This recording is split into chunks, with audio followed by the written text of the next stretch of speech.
Good morning, Seneca Valley. Miss Beecraft here for the MYP Personal Project and the IB Learner Project, and we are on lesson number 6, the final product and report. So today we're going to review the final steps for submitting your product using that Google slide and then explain the final report requirements. And this is our last SEL lesson together. So just as a reminder, there's 3 stages that we've gone through for these projects. The planning stage, the applying skills, and the reflecting is what we're going to work on today. So for that planning stage, that included your learning goal. What did you want to learn, either content or skill by the end of the project? What was the product goal? How were you going to measure your own success through success criteria? And then an action plan. And that's the corresponding Canvas assignment is hyperlinked in there. Then in our applying skills, which we talked about last SEL lesson, is really focused on these approaches to learning skills, these socio-emotional and academic skills that are essential for success at Seneca and for life beyond Seneca. And so you were reflecting on which ATL skills have you used throughout your project to achieve your learning goal, what you learned or what skill or content you learned along the way, and what ATL skills did you learn when you were creating your actual product. And that was also in our Canvas assignment, Objective B, ATL Skills Journal. And it looked just like this. And just as a reminder, the ATL skills, there's 5 categories. And inside some of those categories, like thinking skills, there's clusters like critical thinking, creative thinking, and transfer. And so you could reflect on any of those skills and how you have used them throughout your project, what you've learned, and provide evidence showing your growth in that ATL skill. And so we went over this example last time of an ATL reflection, a journal entry, where you identified either if you were discussing your product or you were discussing your learning goal. You identified the specific ATL category and cluster that you were reflecting on. You wrote a reflection and there were some questions to guide you.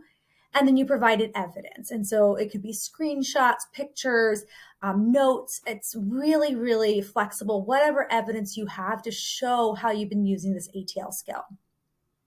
And here's a bunch of different examples of evidence from last year: a planning book, progress on their product, their materials, their notes, part or their finished project.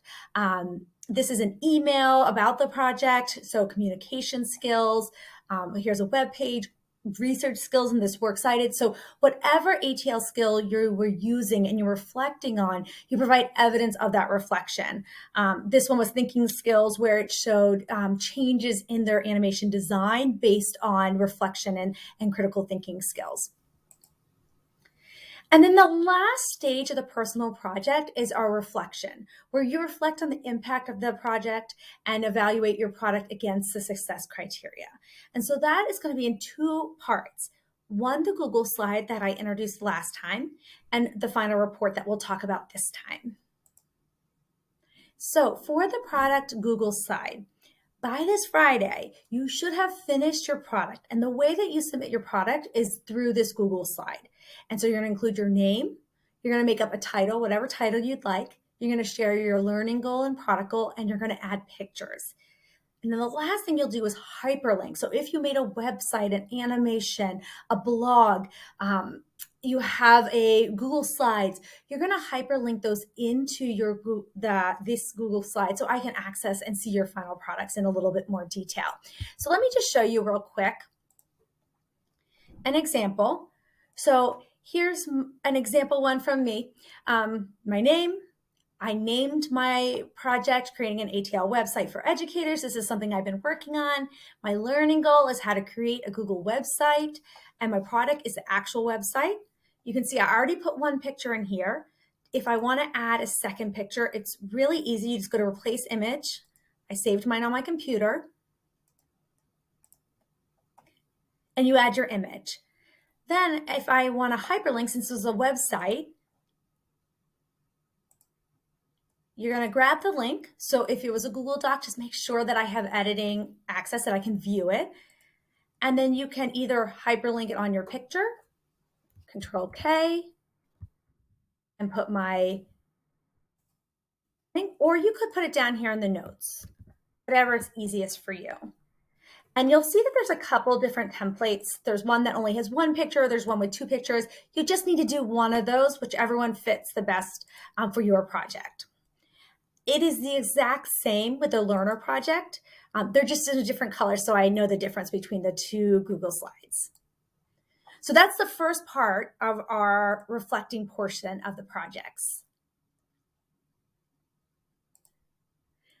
Okay, so you're going to do this by this Friday, March 3rd. And then our last step is to actually write a final report that summarizes those reflections. So this is going to look a little bit different for the MYP personal project than for the IB learner project. And so I'll go through both with you. But the goal of both of these is to tell the story of your project. What did you do? What did you learn? How did you grow along the way? Okay, and so at this point, we've been doing assignments within Canvas, right? We talked a little bit about them as we reviewed each of the pieces of the project. Those assignments in Canvas form a lot of this final report. And so use that documentation you've been doing along the way to help you with your final report. Okay, so for the final report, there's a template for the IB Learner project, and there's a template for the MYP personal project. A couple things about these templates. The report in this template helps to organize your work throughout the project. Do not duplicate your work. So often in all the parts of the report, I'll say, we've done this in Canvas in this assignment, and it'll be hyperlinked for you. And so you can just copy and paste. So your learning goal, your product goal can be copied and pasted from previous Canvas assignments. You do not need to retype everything, okay? If you have not done completed Canvas assignments, you do not need to go back and do them now. Just do your final report, okay? Areas that are highlighted yellow are things that you need to do for your final report. So everywhere that you need to type a response or copy and paste from a Canvas assignment is highlighted in yellow for you. And just make sure I give helpful questions and pointers in each section so that you fully answer the questions. And you are so close. This is the last step of both projects. You can do this. I just want to pull up before we move on to benefits, just to show you. So this is the IB personal project example, and I have linked examples just so you can see. And you'll notice that everything that's in yellow, I've filled in, right? That's where we need to type our answers. If it asks me to include evidence, I've included pictures, right? Screenshots, different type of evidence to support my responses, okay? And I filled that all out, and you can go back and reference this if you're unsure of how to answer any of the questions. For the IB Learner project, you'll see the template's a little bit different. It's a little shorter, and we'll talk about why in a minute. But you'll see that same thing. All the yellow parts are filled in. Where asked, I've included evidence, okay? And I've completed all portions, including a works cited page, okay? Okay, so why should you stick with me and finish this project? Just as a reminder, because you should complete what you started, right? Complete a long-term project that gives you something to talk about in college interviews and job interviews, put on your resume. You got to learn more about a topic that you're interested in, practice real-world skills, and this builds a skill toolbox for 11th, 12th grade, for college, for career, for life, okay? You can also earn SSL hours, right? So for the IB Learner project, completing both the Google Slides and the final report earns you 10 SSL hours. For the personal project, you earn 15 SSL hours. And for our 10th graders with the personal project, you earn a 0.5 elective credit. That goes on your transcript. It says MYP Research Seminar, which tells colleges, anybody that you share scholarships, you share your transcript with, that you were a participant in the MYP personal project, and really gives you something that makes you stand out and ensures that you've taken advantage of all the opportunities you've had here at Seneca. So for the personal project, both of those, 15 hours and 0.5 elective credit if you finish the Google Slide and that final report. And since that's both credit and a couple more hours than the learner profile, the report is a little bit longer. And it also has to meet, for our 10th graders, the IB criteria. So all of the questions and the requirements come directly from IB, which is why it's a little bit longer than the IB Learner project.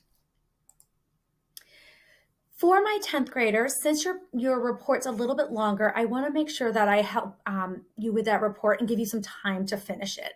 So I will be holding workshops. So as we've mentioned, this Friday, your product Google slide is due. That is a half day. Woohoo! And then on the 2 weeks from then, on both the 15th and the 16th, I'll be holding personal project workshops. So you'll get a pass and an email from me that tells you which day you're going to attend a workshop. You'll come where it's going to be in 1601. You'll come and I'll help walk you through all the pieces of your report and help you finish it. And you should be able to finish it during that workshop and be done with it. If you're absent, you need more time, I also do makeup workshops during that SAT day, that entire day, and I'll send more information about that. And this calendar is also linked in the Canvas site for you guys. So the remainder of advisory, you should be working on the Google slide due this Friday, March 3rd, right? We went through that and I have some exemplars linked. And then if you finish that, you should work on your final report. There are examples of both of the final reports to help guide you if you have any questions or aren't sure. And both of those assignments must be completed for the IB Learner project to earn the SSL hours and for the MYP personal project to earn the SSL hours and that transcript credit, that 0.5 elective credit. If you ever have questions, you can email me or stop by my office. I'm right across from the Language and Literature office on the 3rd floor by the elevator, and I'm happy to help you. Good luck finishing this last step of your project. I know you can do it. Have a wonderful day, guys.